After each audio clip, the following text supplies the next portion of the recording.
Hello, everyone, and we're live with the Art of Attraction with Dominey Drew. Thank you so much for joining me today. I've got a great show lined up for you. I am your host, Dominey Drew, which may be shocking from the title, but this is, in fact, the Art of Attraction with Dominey Drew, and I am Dominey Drew, as previously mentioned, your host. So if you guys are new to the show, by all means, welcome. I'm so glad that you're joining me today. I've got a really fun topic that I'm going to cover with you guys today that I've really been looking forward to presenting, honestly. So if you're new, welcome. I'm so glad you tuned in. I specialize in helping single men attract life partners through personal and relationship coaching. And so what I really want to talk to you about today is the idea, the concept of healthy masculinity. Okay. And this is one of my favorite topics. In fact, I was just a few minutes ago, I was talking to a friend about, what healthy masculinity is, and really the dynamics between healthy masculinity and healthy femininity, and like how those tend to get messed up, really, when people get into relationships together. And so it's been really it's a really fascinating topic for me. And I'm also excited because for this is really going to bring in women a little bit. I don't spend a whole lot of time talking about women on this show. I really default to men and how you can get to healthy masculinity, because when one person works on their issues and works on their distortions, then what tends to happen is it smooths out the entire relationship, right? So this isn't about whose fault it is, right? It's not about fault. Everybody's got these core qualities, natural gifts, things we're naturally good at. And a lot of other people have, and we have distortions at the same time. Everyone has both, right? And that's really essential to know. So, so healthy masculinity is, again, it's one of my favorite topics. And as I was talking to my friend about it, I realized that that's really why I got myself into this business. It's why I want to work with men in particular. And I think the real reason for that is because I just love showing men how to embody that healthy masculinity, to get the best results with women, to live the happiest, freest, most fulfilled life, and there's this space that I'm gonna talk about today on the show where where they get into, where that really is what I'm calling this healthy masculinity. And when they're there, it's like, for me, it just lights me up. I love seeing men in this place. Essentially, they're full of themselves, right? Not like the way we sort of tend to use that phrase, but they're filled up, they're fulfilled, and they're not distorted. They're really being their authentic selves. And I think it's truly, to me, it's really beautiful. So I just want to check and make sure that I'm coming through okay. Make sure that there we go. That should fix that. Okay. Sorry about that, guys. So I'm broadcasting also on Facebook Live, and I just had myself, I think, on private there. So thank you again, everybody, for joining me. So I'm just going to start out kind of defining this, right? And I want to create a little bit of a distinction here, okay? We've done shows before where we've talked about what a real man is, right? And that's very tricky because people sort of throw this phrase around, what's a real man? And like, it's not really very useful, honestly. What a real man is to one person is not what a real man is to another, in a lot of ways. And also, for me, there's a lot of negativity in that phrase. Like there's something that you should be that you aren't, right? Healthy masculinity is a whole different thing, okay? when you embody healthy masculinity, okay, it's this space where you're standing in your power. Okay, you're not afraid to be a man. You're not afraid to be yourself. And at the same time, you're not defended. Okay, there's no defense to it. There's no need to expound about how you're a real man, or prove to the world that you're a real man, or anything. There's no need to influence the world with it. There's no need for that, right? You can, and my God, when you're in that space, you do, but it's done without the intention, right? So it's this balance of standing in your power and being undefended, okay?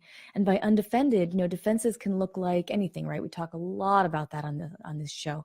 It can be aggression, it can be arrogance, it can be conceit, it can be fear, right? Anxiety. It could be low self-esteem, right? Images that you carry around about who you are and what your worth is, that block you from the world, right? Those are all defenses, right? There was a really beautiful experience that a client wrote about in our group, and he said that. He said that he always needed. He was talking about being authentic in the dating world, and he said he always felt the need to play the game, because under the surface he had a belief that if he didn't do that, that doing that was the only way that he would that anyone would love him, right? So he sort of made himself into this man he thought men should be, because underlying that there was this belief that, like, if I'm just me, no one will want me, So that's a defense, right? You're defending yourself from getting hurt, okay? Pushing people away, stopping your energy, holding back, putting up walls. These are all excellent defenses that keep you from getting hurt. I'll keep myself guarded so that I don't, because if I let someone in, then it will most definitely, hurt me or kill me, right? I mean, these are the things that we carry around. This is not like just people who can't function in the world, all the high-level CEOs, they all have this shit too. They may have different ones than you, but they'll have some of the same, so this is not just, people who can't function, or can't leave the house, or, or who have like obvious issues. This is just humans. This is what humans do, right? So with healthy masculinity, you reach this place of being undefended. Let's use the example of putting up walls, right? I have clients right now who struggle a lot with this, and we work through it. You can work through it in a very short period of time, actually. People who work with me can work through it in a very, very short period of time. Most people spend years in therapy, and therapy is great. If you have any doubt, go to therapy. But if you want to go to the next level, then you work with me, because that's what I do, right? So I take people who have struggled with their issue for decades. I mean, it's not even an exaggeration, actual decades. And then they come to me within a few weeks. It's done. It's like, because I solved the problem from the inside out, right? So walls or feeling guarded or things like that will keep you single, obviously, right? Trust issues can be another form of walls. And so when you have these walls come up, then, people feel them. The reason I work with defenses and I don't teach people, tips and tricks, is because they don't work. And I've got a phenomenal example from a client that I'm going to share with you later in this show of exactly why it doesn't matter what you do in the dating world. It matters what's happening underneath the surface, right? Because what's happening underneath the surface is what women feel.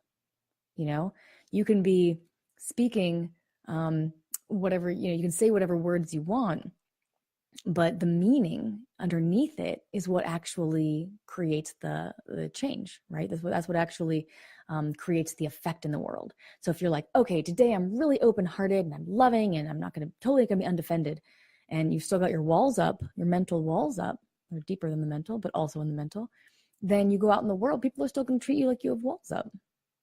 You know, I have a client who is really ultimately petrified of being seen, and nobody sees him. He goes, I'm invisible. I walk into rooms, I'm invisible. Well, of course you are. Because because subconsciously you're absolutely desperate to not be seen. And the subconscious always wins in a fight between the subconscious and the conscious. So he's got this conscious desire. He really longs to be seen. He can't feel people. He's got walls up. Of course you can't feel people. Can't feel yourself. There's a wall up. That's what the wall is for, right? So it doesn't matter, if you sort of say affirmations to yourself, or you're like, today I'm going to be positive and I'm just going to do better. If you could do better, you would have done it by now. It's not that simple. You're very smart. If you could figure this out on your own, you would have done it by now, right? It's not like you haven't thought about this. It's not like you haven't tried. So these walls, they're killers, man. They're fucking killers. Truly, this one client of mine, and he's one of my favorites. And it kills him. It's like he's not getting nourished. He's not getting fed because he can't feel the world around him. He can't feel himself. So he's disconnected and he's lonely all the time. How could you not be? There's a wall up. That's what walls do.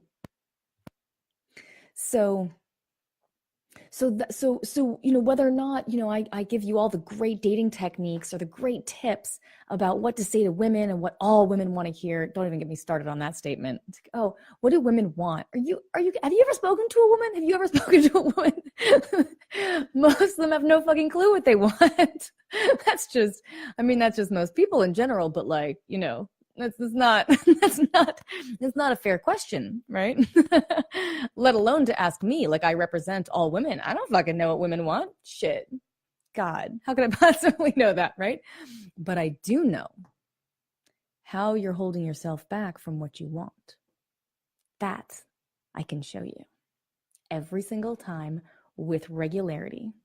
No matter how long you've been struggling with your issue, you come to me, and within a matter of, on average, it's taking about a week or two, I have you through your issue. And I say a week or two because I do weekly calls with my clients. So really, we're actually talking about an hour.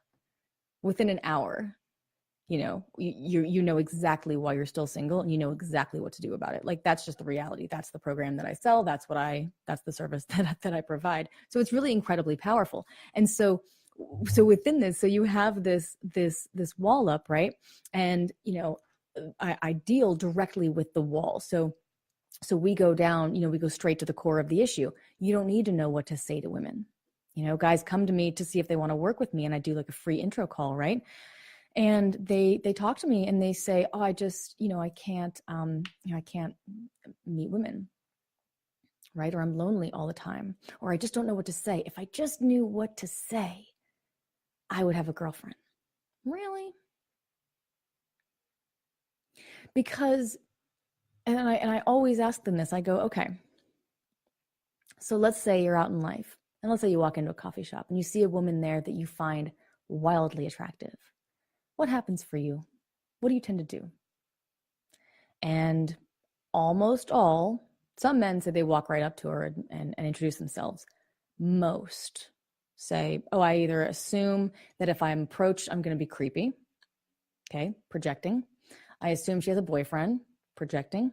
I assume she's not going to like me, self-worth, and projecting. Okay. What about, and none of those have anything to do with not knowing what to say. Yes, it feels as though you don't know what to say. That's the symptom. I call that the symptom. Okay. So you walk up to, you see a beautiful woman and you're like, oh, I just don't know what to say. But the fact of the matter is that if you had zero confidence issues, if you were confident as hell, couldn't care less, madly in love with yourself, no issues in this area at all, you would walk right up to that woman with nothing to say in your head. You would walk up there and you go, well, I came over here because I found you incredibly stunning. and I was going to say something clever and I completely forgot what it was. Hi, I'm Dominey. Right? It doesn't matter. The words don't matter. If you're confident, you'll figure out something to say. Or you'll be like, hey, I just came across a new pickup line. Tell me what you think. You know what I mean? Like, I would crack up if somebody came up to me like that. I'd be like, "Ooh, give it to me. What do you got? Is it nice shoes? Want to fuck? That's my favorite so far." Or you want to come back to my place for pizza and sex? What's the matter? You don't like pizza? I mean, perhaps not the newest ones, but I think I heard those probably sometime in the early 90s. But a lot of people were getting laid in the early 90s. So I say that, they probably work. So anyway, the point is, it doesn't matter what you say. It matters what's going on underneath the goddamn surface. Okay? If you have zero self-worth issues, you will walk right up to that woman, right? Or whatever your approach would be. It doesn't matter. It doesn't matter what you do. It matters why you do it. Okay? So, and I'm gonna share this just phenomenal example with you of my from my client in a little bit here. But healthy masculinity. So healthy masculinity is this balance of standing in your power in an undefended way. Okay, so we're unpacking the undefended part a little bit, right? The wall. Okay, and wall is just one defense, right? Your defense might be, oh my God, love me, love me, love me, love me, love me, love me, please. I'm lovable. Please prove to me that I'm lovable. I had that one for a very long time. Your defense might be, fuck it, I don't need you anyway. Or I like being alone. Okay. And I'm not saying people don't like being alone. Lots of people like being alone. If you genuinely like being alone, that's great. You're probably not on this. You're probably not listening to this podcast right now. I mean, you're telling, people who are telling themselves that, but actually, aren't happy being alone, right? The I don't care defense, right? Doesn't matter anyway. Telling yourself that something doesn't matter is a great way to keep it from hurting you. That's the fact of the matter. Yeah. What else? Other defenses. Being aggressive. Blaming the world. Mm-hmm. That's a very popular one. Hey, Andrew. That's a really popular one. Blaming women. Oh, women today. They don't want to commit. Okay. None of them? There are no women in the whole world? 3.5 billion women, and none of them are looking for a husband? Probably not, right? So you're telling yourself that to make yourself feel better about not having one, is usually what's happening there. So all these little defenses are, and look, these are perfectly natural. Every human on the planet does this. Arguably, a couple of enlightened beings and potentially the Dalai Lama. Although I'd be surprised if he didn't have moments of defensiveness, but I haven't met and spent a huge amount of time with the man. But I would like to, if he's listening to this, please feel free to call and we can hang out, because that would be great. So yeah, that's kind of what enlightenment is, actually. Although there's some different theories on exactly this, because it's arguable that when you hit actual enlightenment, you no longer need your physical body and you tend to leave. But I do think that there are states of enlightenment that I've experienced and seen other people experience while being in life, and it's just totally, it's like an undefended state, and it's undefended not because when you're undefended, you're not getting hurt all the time, right? These defenses, the name's a bit misleading, right? I mean, they're made to protect you, right, from childhood, okay?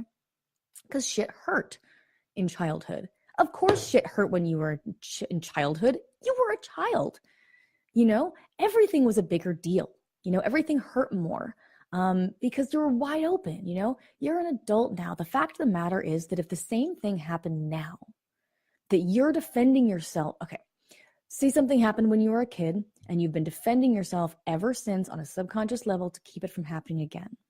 Okay. So, your mother died when you were very young, which is terrible tragedy. Okay. And you put up walls and you won't let any other women in because you're sure that they're going to leave you and you're going to get hurt again. Okay. So in that way, you're defending yourself You're psychologically, subconsciously defending yourself against being hurt again the same way you were a kid. But here's the thing. Even if something were to happen again, even if, God forbid, you were to fall in love, have a fantastic, just drop yourself in vulnerable, and openly in love, and that woman were to perish, it still would not hurt nearly as much as it did when you were a kid. Okay, it's impossible. We're defending ourselves. We're protecting ourselves against an experience repeating itself, which cannot possibly repeat itself. I think that made sense, right?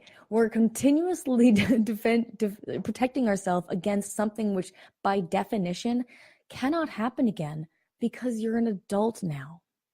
So it's crazy. We have these defenses. We have them everywhere. They come up in tiny interactions. They keep us from getting promoted at work. They keep people from liking us. I mean, it's a defense. That's the point, right? They come from fear. They make us unhappy. All of these impacts, all of these effects to protect us from something happening, which by definition cannot possibly happen. So when I use phrases like defenses and vulnerability, yes, it's a defense, but it's not a useful defense anymore. It is an important defense. There is a reason for it. Okay, we don't dismiss them like, oh, I should just take down my walls and let people in. Man, fuck that. You've had these from when you were a kid, and you've got very good reasons to put them up. Every once in a while, a defense can be formed in adulthood, but it is quite rare.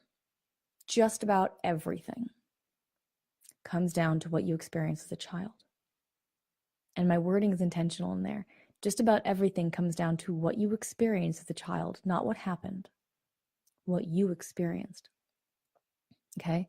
There can be, two kids experiencing the same divorce and experience it in two totally different ways, the two totally different personalities, two totally different set of defenses. It's a different game. For a different person, it's a different game. So again, yeah, all of the slick pickup lines and the techniques and the pickup artist shit, right? And that's really the other side of this. The other side of this is not just being undefended, because you can be vulnerable and not standing authentically in yourself, right? Not what I call standing in your power. Okay. And standing in your power is essential to being happy. It just is. Otherwise, the people, let me give you an example. The people who don't do this, right? The people who don't stand in their power easily are constantly apologizing for themselves. Okay. They never let themselves get angry. They never let themselves embrace, stronger emotions. They're really, they're hesitant about life. And honestly, often they're afraid or doubtful about life. And what that manifests is like a constant sort of apologizing, repeatedly apologizing for yourself, right? Or apologizing for existing. Of course, it won't likely not come out in those words. It'll come out as really extreme shyness, a lot of anxiety, self-worth issues. Not standing in your power will show up as negative self-talk. The example I had before, let's say you're in a coffee shop. You walk into a coffee shop, you see a woman there you find wildly attractive. What tends to happen for you, right? Well, what often tends to happen for guys is in their head, they start overthinking, right? So they're like, oh, well, she wouldn't want me anyway, projecting and self-worth. Oh, she probably has a boyfriend. You're telling yourself that so that you don't have to go up and talk to her. Let's be real. You don't know if she has a boyfriend or not. Why would you, a woman who's attractive, by definition, the word wildly attractive means you naturally want to go to her. Something is keeping you from that. And so this self-talk of like talking yourself down, she's not going to want me anyway. She probably likes brunettes. I'm blonde. Ugh, there's no way. I just won't. I just won't go up. It's like, is that really what's going on here? Or are you just, afraid to like really stand in your power? Okay. Getting abused is a massive example of not standing in your power. Okay. Letting women treat you like shit, letting people in general treat you like shit, taking shit from your boss. And I'm not saying, fight up and, get fired, but like there's a balance there, right? And if you're not in your power, then you're way out of that balance. Way out. Okay. And so staying in your power is really the art of being assertive.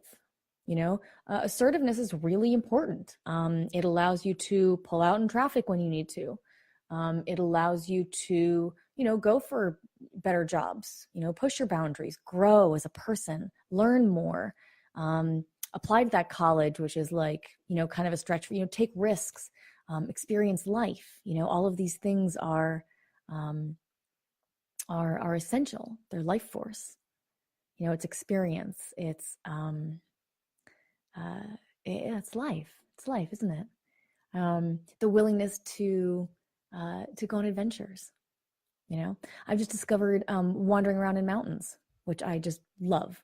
You can go anywhere near where I live. You drive down a road and there's like a little pull off, and you can just pull your car to the side and park and get out and go on these trails and just like run around the mountains. And so I've just been like playing in the mountains like every couple of days. I just like go out and like, it's too much. Work is too much. And I just go, I'm off. There I go.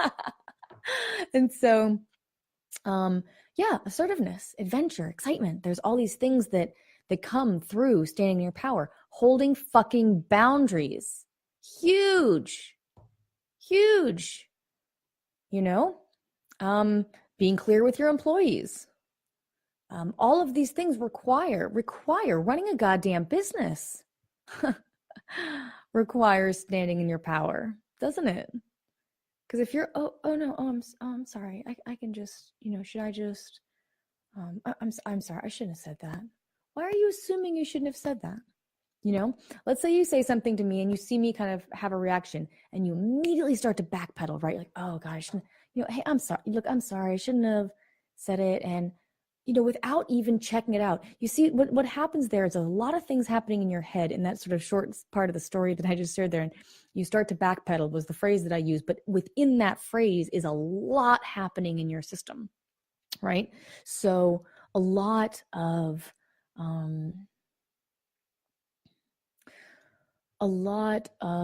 images, a lot of self-doubt, a lot of deciding what the other person is feeling. Huge amounts of projection, right? So you're projecting that I'm upset. This is different than reading signals. This comes from fear, okay? And I'll tie it back into reading signals. You get good at reading signals by being in your body. What does that mean? Follow your breath. Like follow it. See how far down your body your breath goes. Just right now. Does it stop at your throat? Does it go to your chest? Does it go to your belly? Does it go to your hips, your pelvis? Does it go down to your legs? If not, what's stopping it? Right? This is the art. The more you do that, I shit you not, I start that with new clients off the bat. Okay. And I will continue to do that because it is the single most effective thing I've ever found. Okay. Doing that more and more will cause you to start to live more in your body. Here's the fucking difference that makes. This is a whole other episode. I should do a whole other episode on how to be in your body and the difference that makes, because holy shit, because if you're up in your head, you're projecting, there's anxiety, there's you're out in the future, you're back in the past. Oh God, she's just like my ex. Oh God, I'm messing this up again. Oh Jesus, she's doing this. Oh, she already doesn't like me. See, I knew she wasn't gonna. Oh God, all of this is happening without me, the female. I'm not even in this. Meanwhile, I'm probably feeling rejected at this point because I'm so disconnected from you. I can feel you leaving. I can't tell exactly what's going on in your head, but I can feel something's going on, right? I can tell it has something to do with me, but it's kind of peripheral. And all I can really tell is I can't feel you. because you're not here in your body. You're not here in this moment. People can tell. I mean, I've trained in this shit for 15 years, but you don't have to do that to feel it. Any, Betty Sue off the street can tell, So the art becomes finding that way to be comfortable in yourself. Are you willing? Not can you, you can. Are you willing to sit in this moment and connect with this woman? I could end the show right there. Are you willing to take that risk? And I know it's a risk. Being here on the earth feels like a risk. It does. This planet is rough, man. Fuck. It's no small thing. You have my sympathies. And here we are. You want to connect with this woman? You want to feel something in your body? Risk being here in the moment. See what happens. So the person who's unwilling to be in their body is really psyching themselves out. You're projecting onto me. You're projecting what I'm thinking. Oh yeah. So I went into that thought, that exchange, backpedaling, right? So in that backpedaling is all of these beliefs, all of this projection. By the way, this is where anxiety starts. Okay. I had a great, incredible session with a client just today who's just started experiencing being in their body. Just started. And complete and utter difference. Okay, feeling more safe, anxiety level probably from a 9 or 10 down to maybe a 2 or 3. And in the moment, lots of moments with a full 0. Okay, anxiety exists in the head, out in the future, projecting what's going to happen, and assuming what's going to happen, and being terrified about it. I mean, the whole loop doesn't even exist in the here and now. It never exists at all. You could just decide to leave it at one moment and just drop it and be like, oh, okay, none of that's actually happening. So what's the solution to this, right? So here you are in the moment, you're backpedaling. Oh God, then I start feeling rejected, and then I maybe like you a little bit less, or I'm a little bit like, I'm not sure what's happening here. I can't quite tell what is, what are you, what's happening for you? Why can't I feel you? I think subconsciously, this is just for me personally. Again, don't let me speak for what all women want. God knows. But for me, I would go, why can't I feel you? That's what's happening in my head, is like, why can't I can't feel, I'm out on this date with you because I'm interested. Or I'm here standing having this conversation with you because I'm interested in doing that. They're my feet. I could leave if I wanted to. I don't. I think you're cute and I want to hear what you have to say. Not like an expectation, like entertain me, but like in like a, okay, yeah, let's do that. And then if there's that wall, or if there's all these sort of defenses and things going on, then I can't feel you. And the connection is lost, right? So standing in your power. Oh, okay. So then the solution to that, the solution would be, if you said something to me, you perceived a reaction in me, and you started feeling a lot of fear about it. What is the solution? The solution here is to ask. Okay. In my school, they called it checking it out with reality. So they'd be like, a group of us would be sitting there and we're doing this work, a lot of consciousness work and stuff like that. And I'd say, oh, well, I know George doesn't like me. And we talk about that. Oh, why do you think George doesn't like me? Okay. And then at some point, our facilitator would say, do you want to check that out with reality? It's a question. You could say no. No, I'm happy with what's going on in my head. Thank you. But inevitably, as you might think, anytime you do, I'm like, all right, I guess I'll ask George if he likes me. George, do you not like me? And George would be like, I think you're great. I think you're awesome. Or, I have zero feelings about you. Totally neutral. Oh, okay. That's not a terrible hatred. If it's a terrible hatred, or maybe, I know it's not you, but you trigger me because you remind me of my mother. I just got tears in my eyes. That's what tends to happen, and then I'm taking that on because my dad had da-da-da-da issue about me. And so now I'm taking on this. I'm personalizing it. Jesus Christ, how much of human suffering can be relieved by not taking shit personally anymore? I'm going to go with more than 80%. That is my guess. In 15 years of research and study and experience, that's the number I'm gonna go on, somewhere around 80. I think more, but definitely above 80%. Okay. We're voluntarily suffering like for like 90% of our lives. It's wild. Anyway, so then, I checked it out with George, and he goes, every time you do, you talk all the time. And that drives me crazy. That's like, honestly, usually it's mostly in our heads. So there isn't even anything on the other side, but even if there is, great. Then the facilitator goes over to George. George, what is it about Dominey talking all the time that drives you crazy? And he goes, my fucking mother would talk all the time and I was never heard. And then bam, that's what's really going on. It has nothing to do with me. The extent to which we are projecting and then living out our childhood decisions in life is astounding. It's astounding. These numbers I'm putting out, that 80%, that 90%, I didn't just throw that out.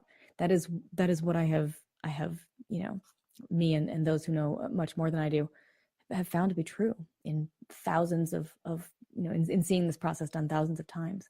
And by the way, never having seen it fail. This is why I teach this work. I'm not kidding. Years, decades of your issue that you have struggled with, gone within hours or a couple of weeks. Can you imagine? How much would you pay to have a life issue that you've struggled with for your entire life gone? And I mean gone. I don't mean a coping mechanism. I mean gone in 2 or 3 weeks. Right? This is why I do what I do. This is my jam. This is why I teach my work. I've seen it work, I've seen it done thousands and thousands of times, and I've seen it fail 0. Okay. Because it's just a process of, of becoming more authentic. So it can't fail by definition. Right. Anyway, so standing in your power. So in that interaction, you check it out with reality. Hey, I realize I made this, this assumption. You don't even need to, I speak kind of with, I speak in a little bit of a strange way because I try and say really just what's true in sort of a more strict way than most. But you don't even need to do that. Just like, hey, I noticed you had a little reaction to what I said.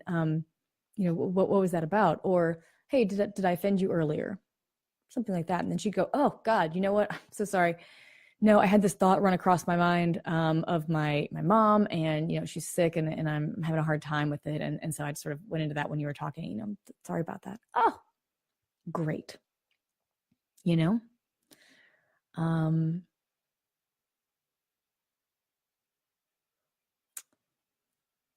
And just about all the time, it's not about you.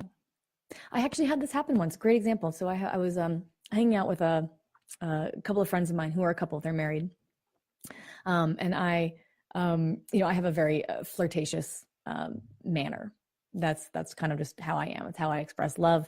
Love to people I pass on the street, not just sexual or romantic love. I just have a flirtatious mannerism. That's how I operate in the world. Right? Used to be something that I was rejected about myself or felt terribly embarrassed or shameful around. And now I think it's great, and not everybody does, and that is more than fair. But anyway, so we were sort of joking around, and I have 0 sexual tension or attraction with either of these people. They're just really good friends. And I don't know, we were at some masquerade party or something. It was great. And she and he are both standing there, and I sort of addressed a comment to him like, oh, do you, what are you saying there, young man, or something? But it was like, with sort of a faux flirtatious thing. And I saw this look come across her face. Like her face just got like really like disgusted, or like not disgusted, but like excuse me. Right.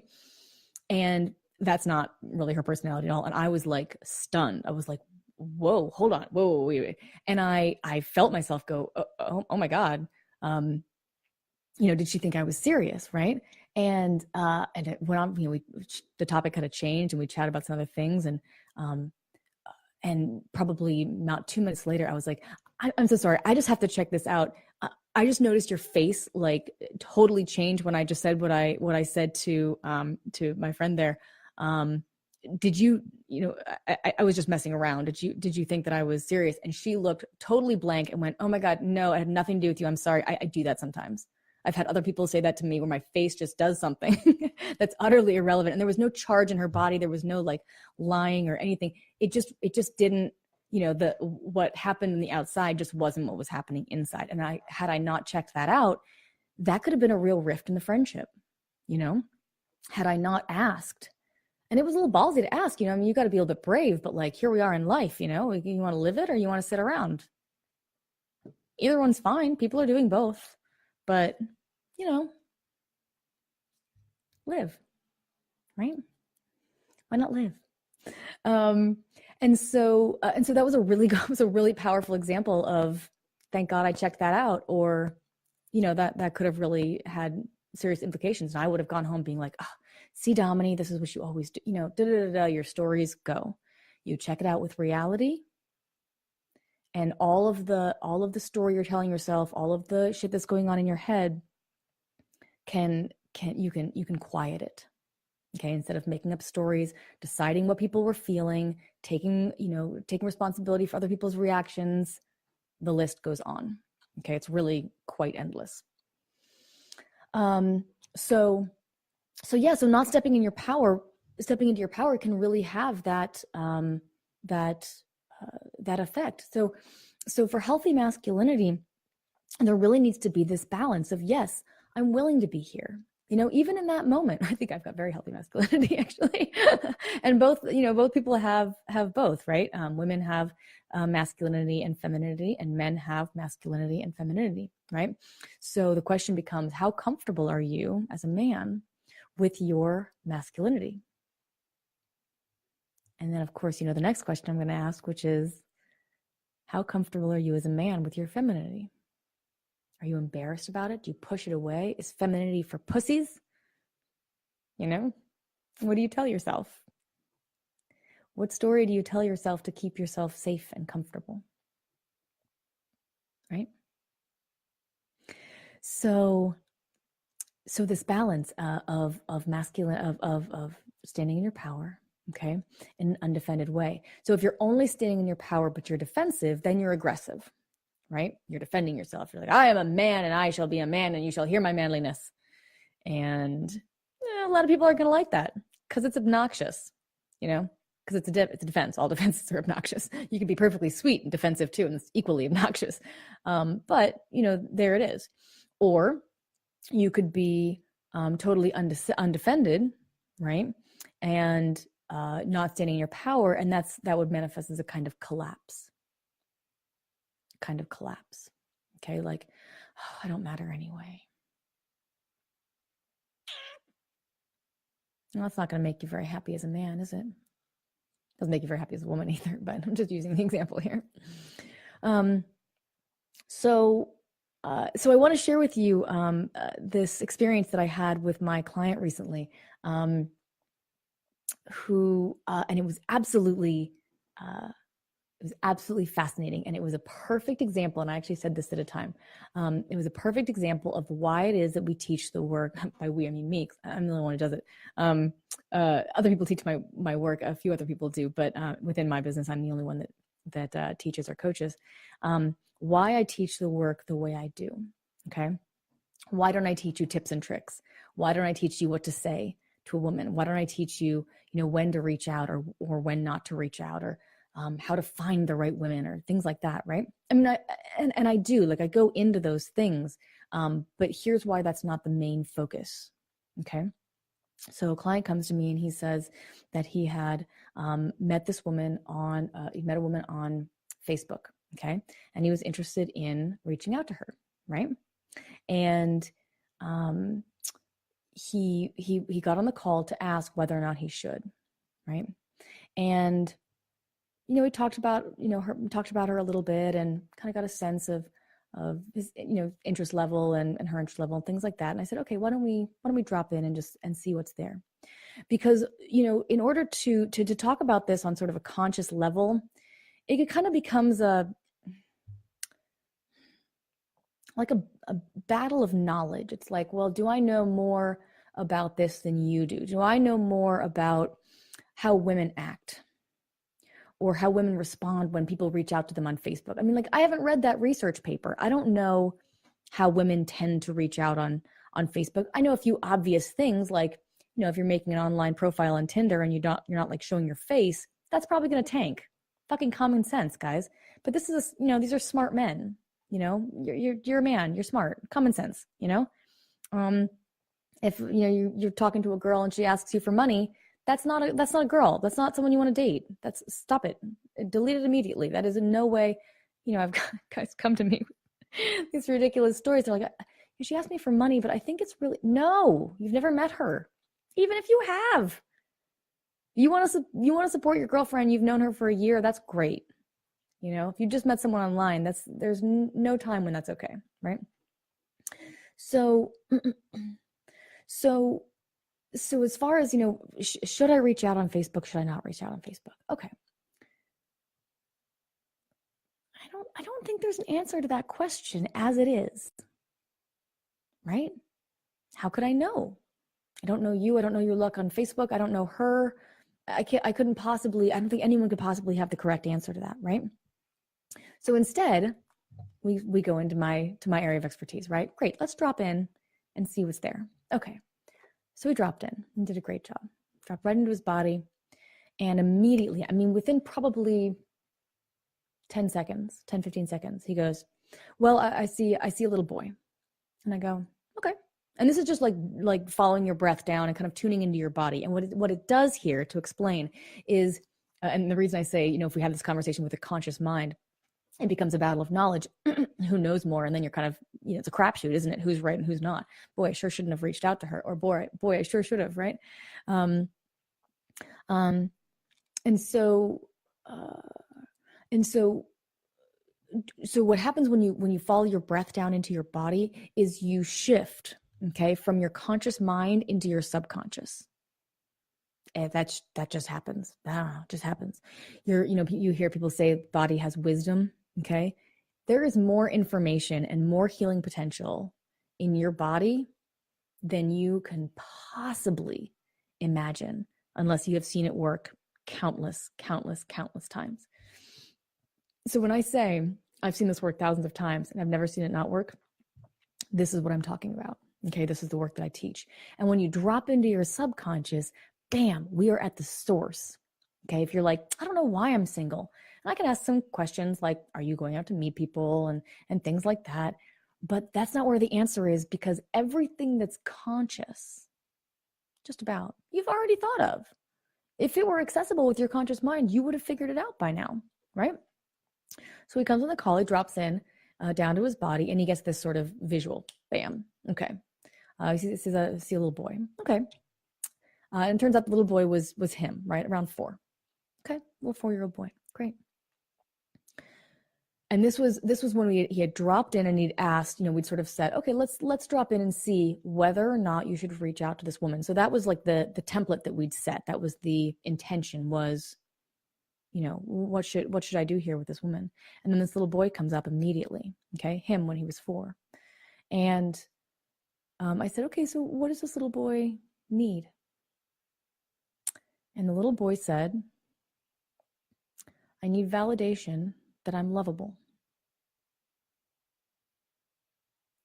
Now, remember, the intention we set was, should I reach out? And when we dropped in to the subconscious, and in the subconscious is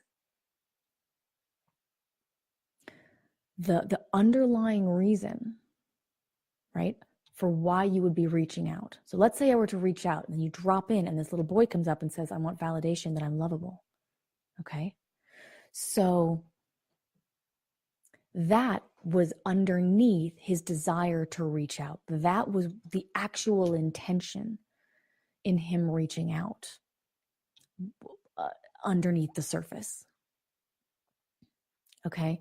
So consciously he was like, she's cute and I think she seems great. And it sounded like she did. And this doesn't mean that she's not great. And it also doesn't mean he shouldn't reach out. This is the fucking point. Okay.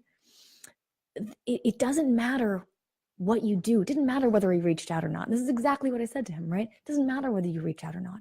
It matters why why you're reaching out. And unless you know that, it's a crapshoot. And that's fine. That's why most people live lives. But what if you could live life intentionally? What if you could find out the real reason you wanted to reach out? Some part of him was stuck, was not loved enough when he was 4, okay, and was still trying to get love. Well, if you reach out to someone, if you approach a woman, an attractive woman, and you've got parts of yourself that, and you're, consciously you're like, you're really attractive and I want a partner, I'm looking for a fulfilling relationship. And even if she is too, if underneath the surface you are actually acting from this place that was frozen when you were 4, that was wounded, that's trying to use her to fix what your parents did wrong. Okay, it's trying to fix the problem of feeling unlovable with a woman, an adult woman, then it will fail.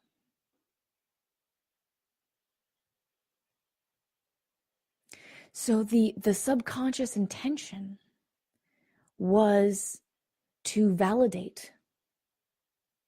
And so there's pressure on that, and it's coming from a child place, and it's wounded, and it's traumatized, and it needs healing. And it's trying to get that healing in a way that's logical to a 4-year-old.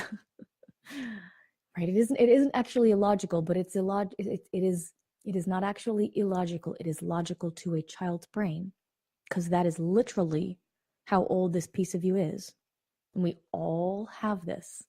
It's just underneath the surface operating. So we're all like little children a lot of times, running around wondering why people don't like us, why we're continuously getting turned down by women, why we're still single despite being a really, really, really great guy. But despite being a really great woman, I'm still single. Why? This is why. This is such a beautiful, beautiful example of why we do the work the way we do. So it didn't matter what he said. This is, again, why it doesn't matter what you say. When you approach a woman, it matters what you believe to be true. It matters what's going on underneath the surface. So regardless of what he had said to that woman on Facebook, until he works on this place with this 4-year-old, this part of himself that is, that got stuck. Anything he would say to her, if he's coming from that place, will not be attractive, because it's a child place. She likely won't know, right? She won't consciously be like, he seems like a 4-year-old who's trying to validate that he's lovable, but she won't be attracted. She won't be drawn unless she has a compensating belief that likes that. And then the distortion kind of starts to feed each other. And that is why people tend to get into negative relationships repeatedly and have no idea why. That is why people tend to settle. That's not quite right. That is why people tend to get in relationships that have sort of toxic dynamics. That's what it is. Okay? Because I think I'm unlovable and she wants to save people. So that will potentially get you into a relationship, but it won't last. And the statement I made at the beginning is, I help single men attract life partners through personal and relationship coaching. I help you find fulfilling relationships, right? Not just get laid. You can get laid. You're fine. Getting laid is important. I'm a huge fan of getting laid. But this particular work is really sort of more suited toward really seeking something fulfilling, and this is why. Excuse me, let me speak more accurately. A fulfilling long-term relationship. One-night stands can be extremely fulfilling. No judgment on that at all. I'm a big fan. So until he works through that relationship with that 4-year-old, it doesn't matter what he says to her, right? But if he can heal that part, and really that's just done through making contact with it. It's like, go down and talk to him, see what he needs. You know, there's an element here of reparenting yourself, reparenting the parts of you that were traumatized at a young age because the parenting wasn't good enough. And everybody experiences this. It just does, you know. So the work that's to be done is not to be found in tips and tricks. It's not to be found in learning what to say or you know, pickup artist things or techniques. It's to be found in you. What is your intention here? You know, and you can't really know. You have to go down. You have to breathe into it and see what comes up. It has to come to you in an upwelling. Otherwise, you're just recycling old stories you've been telling yourself in your head. And again, if it's already conscious, you've already thought of it. If that were the answer, you would have repaired it. You would have fixed it by now, right? So what is going on underneath the surface that women are picking up on that's repeatedly leaving you to being single? Okay. So let's come back to the healthy masculinity. So in this particular example, and this man I was just wildly impressed with this session. You know, he saw this, he saw the piece that he needed to, you know, that he needed to work on. And he went home and started making contact with that. When he completes that, it doesn't need to take a wildly long time. This can be a matter of days, really. You know, you reparent, you give that little boy the experience that he needed because he needs it from you. He's looking for it from her, but he needs it from you. She can't fill that need because the lack is in you. That's where the lack is, right? So the only place that this can be healed is in you. Otherwise, I would teach men how to direct women how to be, or I would direct women how to be. That's not the problem. That's why it's not the women. Not because women are better. Women are not better. They're just women. Men are just men. Drop the rest. It's not serving you. Okay? You know? This is about how are you holding yourself back from what you want. There's nothing else. There's nothing else to do in this life but find where you're blocked and release it so you can live a happy and fulfilling life. That's the game. That's the game. So when he does give that little boy what he needs, okay, he'll eventually disappear. That piece will sort of be reintegrated into his system energetically. It's like a piece of the energy is kind of frozen. It's sort of just consciousness, the place where the consciousness stopped growing. And I have, you know, I talk about this a lot in my in other episodes of this podcast. So if this interests you, then please, you know, seek out other episodes that sort of call to you, because I really go into this and it's wildly enlightening. You know, the results I get in my program are out of this world. It's really you'll see on my Facebook page if you want, just testimonial after testimonial of these guys who are just like, my life has never been like this. I have parents of clients reaching out to me saying they don't recognize their sons. You know, it's miraculous and it's really beautiful, and it's very simple, and you can do it. You know. So when he does sort of complete that, then that will reintegrate back into his system. And then when he reaches out to her, doesn't matter what he says, whatever he says, she will feel attracted. You know, then the way of attraction is clear. He's not blocking it himself. She may be attracted, she might not, but that's authentic. Now he's approaching her as a man in his healthy masculinity, having taken responsibility and dealt with his shit. Maybe that's the definition right there. So I need to wrap up now. I'm almost very sorry to do it because this has been a really great episode and I've really enjoyed presenting it for you guys. Thank you so much for joining me. I love the topic of healthy masculinity. Again, I think this is really why I got into this game in the first place, and I absolutely love it. So thank you so much for joining me. Please feel free to subscribe download all the podcast episodes that you want. This is really material for you. Please reach out to me on Facebook, and Dominey Drew is my name, and let me know what you think of the show and if you've had breakthroughs from it. A lot of people do, and I'm always really happy to hear. So please feel free to reach out, and if you're interested in really exploring working with me more, you can find me at domineydrew.com/hello. Again, that's domineydrew.com/hello. And I will look forward to seeing you. Thank you so much for joining me. Take care, guys.